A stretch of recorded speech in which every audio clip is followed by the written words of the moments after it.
Hey everyone, welcome back to BizCraft. So, um, a recap for those who haven't been around. I need to eat already. That's crazy. Um, oh, hey buddy. I think this guy thinks he's living up here. It would seem he's also living life on the edge. It would seem. So a recap. What have we been doing? What have we been up to in the BizCraft world? We have episode one. There's a moth on my headphones. That's awesome. We transported ourselves through an ice glacier biome, spent the entire episode doing that, 30 minutes doing that. What is that all about? Have I started the timer, by the way? I haven't, but that's fine. Today, I've set the time for 20 minutes because we're getting absolutely crazy. I want to dive into a topic that I think is really useful. About, what's it about? It's about good customers and bad customers. That's what it's about. Knowing, yeah, who to serve, who's a good customer, who's a bad customer, when to say no, etc. And yeah, I want it to be 20 minutes because there's definitely a lot of different smaller ideas that kind of collate into the bigger picture, which is a very useful big picture. So we went through some ice glaciers, just traveling, yapping about what I do as a business. I'm a web designer. That's what I do right now. I'm going to try and go into e-commerce after that, because I spent a lot of time trying to do e-commerce and I couldn't make it work just because it was expensive for good reason. So I want to get back into that when I kind of have some more money coming in from my own agency. And things are going really well so far, which is great. I'm doing this series because I feel like I have the expertise these days, to offer some people to offer some advice to people who are maybe in my position, where I was a year ago or 2 years ago, or people who are just starting out, or people who are just thinking of starting out, or people who are not starting out but love Minecraft and maybe could learn a thing or two along the way. So there's that, and then yeah, so we went through an ice glacier biome. Then we did some exploring through villages. That was episode two. That ended really violently. As you can see over there, we've got a pillager camp. For those who don't know, I managed to snag this crossbow from them. However, I did die in the process, which is really embarrassing. I fled with my tail between my legs and died of fall damage along the way, which is really embarrassing. But that's how the episode ended. Episode three, what did we do? Went mining, I think. I don't know. Is this episode four or five? I don't know, to be honest. My bad, guys. So, yeah, today, you know what we could do? We could actually make like an iron army. That's what I was thinking of doing. I don't know why. I'm also waiting for you guys to tell me what I should build in my as a house. But yeah, what's on the agenda for today? I reckon let's build an iron army. Let's maybe some more exploring, maybe some but yapping definitely about kind of what's a good customer, what's a bad customer. So to start off this episode, what have I been up to today? I went to the gym, saw a couple of friends around lunchtime. That was great, and yeah, it's been a good day. It's been a pretty weird day. For those who don't know, I'm staying at my nan's right now, which is great, and I am. It's very different, but it's really good. It feels fresh. Feels very fresh in a good way, which is appropriate because I think like things are changing all the time in my business, which is in a good way. And so I think it kind of reflects that. Like it wakes me up, not to like be corny or anything, like it's symbolic or whatever. It's not. It just makes me feel like when I wake up in the morning, something is different because something is different. You know what I mean? So it helps me out being here. But yeah, I went to the gym, saw my family. Great stuff. That's what you want. Like I love. For me, that's like what life's all about. You know what I mean? But yeah, it's been a pretty stressful day. And one of those stresses has come because of one of my first clients. Basically, I really messed up with them and I built a website for them and they wanted it editable. And then I basically told them, guys, I'm really sorry, like in the platform I've made it in, like I can't get it into an editable platform. And they were like, this sucks, man. Yeah, I'm sorry, this is a major L. This is not what we wanted. So I was like, right, I will do what it takes to make this editable. And that's what I've done. But there's just complications all the time. and things aren't working, and it's just annoying, and I feel bad for them. So I've explained like, hey, I know I fixed. They haven't made, the thing is, what's frustrating about it is they haven't made it easy for me at all. They've tripped me up. They asked me to migrate the site from one place to another, from one software to another software, from one app to another app, basically. The second app being the one where they would keep it and edit in, and yet then they sent me a bunch of updates to do. So then I had to go back to the original app, change it, and then it just takes ages to then migrate it again. So that's something I'm looking into and trying to do it in a faster way. But they're like, Manny, it's not working. This faster way isn't working. But it's like, if I did it the other way, you guys wouldn't have it yet. That's kind of my point. So they kind of have no grace there, right? This isn't just me complaining. There's a lesson in this for you guys. These guys paid me 300 GBP for a website, Great British Pounds, £300, which is, I wouldn't build a website for £300 anymore. This was months ago. It's too cheap for a website. It's better for me to have just said no. I won't build the website for £300. At the time, it was the right move. Now, hell no. Especially with the implicated costs that come from me having to do, the dirty work months later.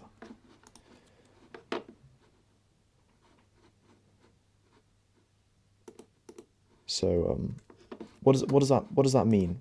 What does that mean for you guys? Let me eat some of this steak.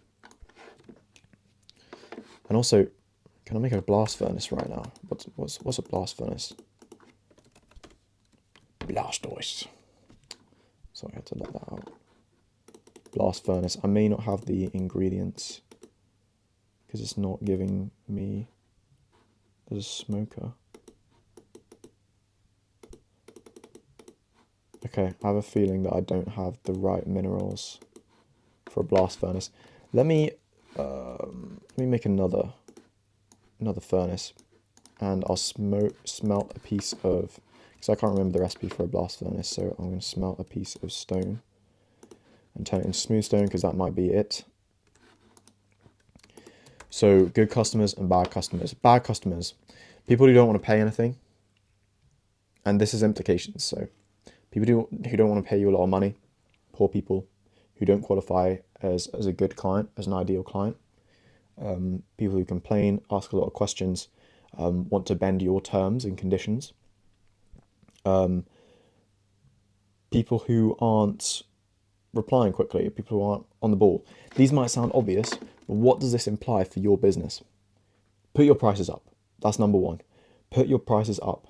Because if you put your prices up, you filter out all those nitty people who don't understand the value of the work you're doing and want to pay bottom dollar for whatever service you're providing, therefore devaluing your service. And whether you're good at it, whether you're bad at it, they don't care. They're going to try and pay you the minimal amount. There are some people who say you have to start off small, you have to start off low costs, and then you can increase your costs. It doesn't work like that. There is return on investment, and return on investment is objective. So if you build a good website for someone and it does the job and it looks good enough, there's a base price you should charge for that. For me, that's £500, especially in today's economy, with Claude and other AI models that can build them super fast. I can sense when a site isn't good enough and make it better. That is my arbitrage. That's why it's still okay for me to build websites and not just say, hold on, are we recording at all? Screen capture. Properties. Has this been recording at all? Hold on. Things may have broken.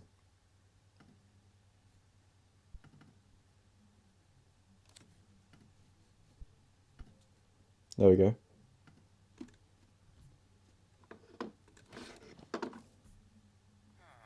That was weird. I wonder how long that's been for you guys. I'll watch that back. If I have to, I'll re-record this episode. It's fine. But yeah. So if you put your price up, you ignore all those customers.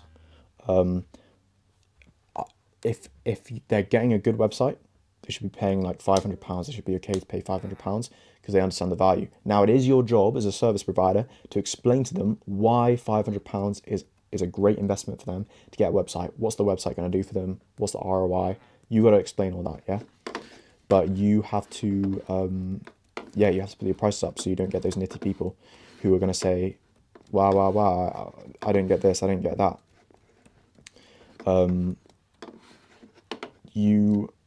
Yeah, you don't want to devalue your services. So that's a big thing. What else is there to talk about? I guess we could go into pricing, therefore. So, what do you mean put your prices up? Alex Hormozy, a great entrepreneur, talks about 10xing your price. So if you charge £100 for your service, charge 1,000. If you charge 1,000, charge 10,000. You might think, Manny, what on earth are you talking about? How am I going to do that? How am I going to justify that?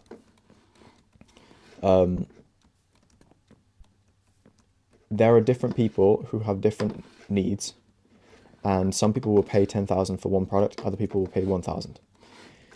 That's the whole idea of reselling. For example, reselling sneakers, reselling high value trainers. You are Mr. Arbitrage, you're Mr. Middleman. Arbitrage is, I'm not going to be able to explain arbitrage. It's just the difference. Think of it as just the difference between you and someone else. Like you can have knowledge arbitrage. So I use knowledge arbitrage and skill arbitrage to make websites because I know, even though I get Claude to do an AI to do all the heavy lifting, I see the creative vision and understand what the function is. And I also have the knowledge of SEO, which other people don't, and how to implement it, because implementing it is very different to, yeah, like talking about it, reading about it online, having the info. Implementing it is different because it's always changing, how you implement. So let me see. Are you guys frozen? No, good. Okay, so pricing. Think of 4 price points. You've got A, B, C, and D. A, for you guys, let's just say, I think this is a mirror actually, which is good. So we'll start here. A is like the lowest of the low. So A is, instead of me charging 500 quid for a website, I charge £150. Really, really bad deal. Not a good deal. If they're paying £150 a month, great deal. £150 one off, no, really bad deal. Low price means that some people will pick it. A price as low as 150, some people will look at that and go, well, your websites are probably shite. Your websites probably stink. Because you're pricing that low and you have to price that low, so your website sucks, so I'm not going to go with you. So that it's actually counterintuitive, but that's a price that's too low. Price point B is the second best price point. This is the lowest you can go while still paying for all your costs, still justifying, so not too low that the people are going, ooh, that's a bit low. This is, for most people, they go, ooh, that's pretty good rates if they understand the value of your product. Some people will still go, oh, that's too expensive. I had one guy the other day say my price point is too expensive. I had to explain, buddy, like, what do you think is a good? I didn't actually say it like this. I said, what do you think is a good price point? Because I wasn't going to sit there and explain to him why it's a good price point. He already has a website. He should know. But that price point is like super low. So I had to be like, okay, well, what do you think is a good price point? And then that was over text and he didn't reply. So that's how I know that's a customer I don't want to deal with. Next price point C. This is the optimal price point. This is the highest you can charge, you can justifiably charge. This is what you want to charge. I'm putting my prices up. I've still got my prices fairly low. I'm on the 500 range. The reason why is because I'm testing other parts of the funnel. That's the only reason. Then I'll be putting my prices up. Maybe big time, possibly 10xing, possibly $5,000 a website. Who knows? I think £5 is too much. And things have changed now. I'd rather play it safe because we're in a different market now that you can build websites for free, super quickly. So I think like it'll probably be more like 1,000, 1,500, maybe 2 grand maximum, and then 5 grand for like bigger projects. So instead of 500, but price point C is ideal. You only get the best customers who understand the value of your work, and on top of that, you get you don't get the nitty customers. You get the best, and you get more value for your time on outreach. So you're doing outreach, and some people are going to say, "Oh, that price point's a bit steep." I'm going to say no, but you have the opportunity to get good at targeting good customers, targeting the people who say, "Yeah, I'm happy to pay that for a website." So think like LinkedIn instead of Facebook DMs. Think like, "Yeah, I got new recipes, cool." That's what I wanted. There it is, the blast furnace, Blast. Where's the blast furnace, bro? Where's the blast furnace, bro? I have a feeling it's smooth stone. I'm just probably being an absolute nitwit right now. Yeah, so good customers, bad customers. It's a lot more about your pricing. It's a lot more about your pricing than you think. Bad customers want to do all sorts to you. They want to ruin your life. They want to touch you. They want to... What? Just said that online. But yeah. Please do let me know what you guys want to hear about. Maybe something more general, less specific. Why you should quit your 9 to 5, or why you shouldn't quit your 9 to 5, or what kind of business model is the best in 2026, and all these different topics. I reckon we'll go with something more, something more like that later. Tomorrow, but today this was hot on the topic.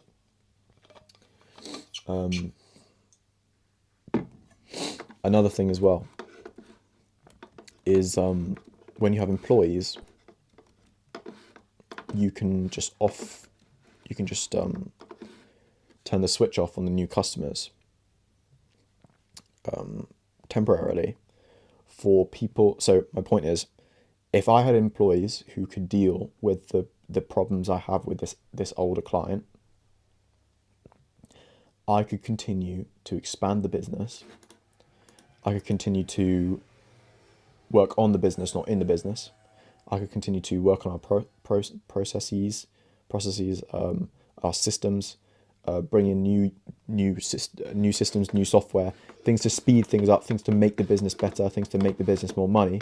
I could do that and just hand off this problem to customer support, to my designer, the person who originally made the website for them. Hypothetically, of course, it was me.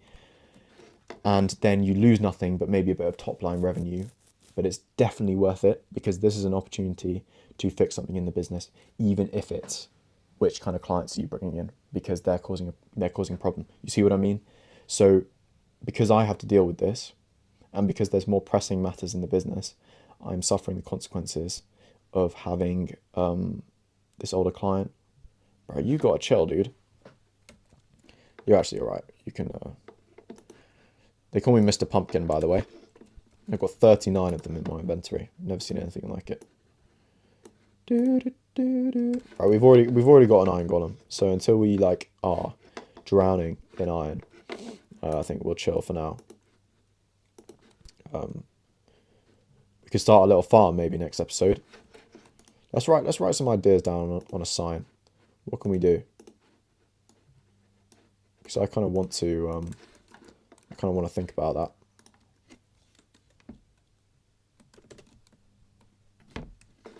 Let's do that. Love that. Farm. I want a sheep farm. Yeah, let's chill like that for now. I also want to build something that is basically like, how much time do we have? 1 minute. I want to build something that's basically like, it has a bunch of knowledge. It's basically like a mind map in Minecraft, where you can see all the different interrelating parts of business. But I'll just build it out of I don't know, signs, and just make it look pretty. and it will just be like a kind of a visual guide to the different aspects of business, but in Minecraft. That'll be pretty cool. And then people could help me out with it, explain like, yeah, this bit's right, this bit's wrong. I could maybe give the seed away, give the map away or something, and then people could like use it. I don't know. That'd be cool. But yeah, there's good customers and bad customers, and I think that in itself is very, very eye-opening. Let's give some examples for other industries. What's a big one? So, social media management. So if you manage people's social media online, a good customer is, yeah, definitely someone who is happy to find win-win relationships, isn't someone who just wants you to do the thing, do a job for them basically. And you again, you have to make decisions yourself in that. So you should position yourself as a growth partner. You're not just a marketer, you're not just a guy who manages, you are the growth partner to literally like be like a supercharger that you just stick onto their, you just like magnetize onto their business and just like make it like really work really well. You need to be that guy, you need to position yourself as that guy and get that respect from your client. So then your client can give you the space to actually do your job well and not just micromanage you. So you don't want them to micromanage you because then they don't understand the value of you, yourself, your business. You want to do it all, really. You want to bridge the whole gap, and then they're getting more for their dollar, and then they're not going to complain, and then they're going to give you good reviews because you do more for them for less. You see what I'm saying? This is the kind of thing I'm getting at, and it's half your job to get them to understand your role. So yeah, I think that's a pretty good explanation actually. So yeah, if you have any questions, please let me know below. Next episode, what are we going to get up to? Please let me know below. What is the house going to be made out of? So what is the house going to be? What should the house be? I'm going to start building soon anyway. I want to get a sheep farm, a farm. I've smelt the iron, which is good. Maybe do some sorting. That would be good. There we go. I've got the blast furnace. Finally. What a time to be alive. But yeah, thank you very much for watching if you watched this far. I really hope this is useful for you. Please let me know if it is. I'm going to keep making these because it's like kind of like therapy for me. Because like I can just prove to myself what I know, what I don't know. And if anyone can give me any advice in the comments below, I appreciate it. And we can kind of start this dialogue between us. But I also just love playing Minecraft, to be honest. It's great. It's like a breath of fresh air, and today's been a really busy day for me. Absolutely in a good way. It means that I'm up at 10:15 p.m. recording this, and I'll be going to sleep ASAP because I'm super tired now. But yeah, thank you very much for watching. I'll see you in the next one.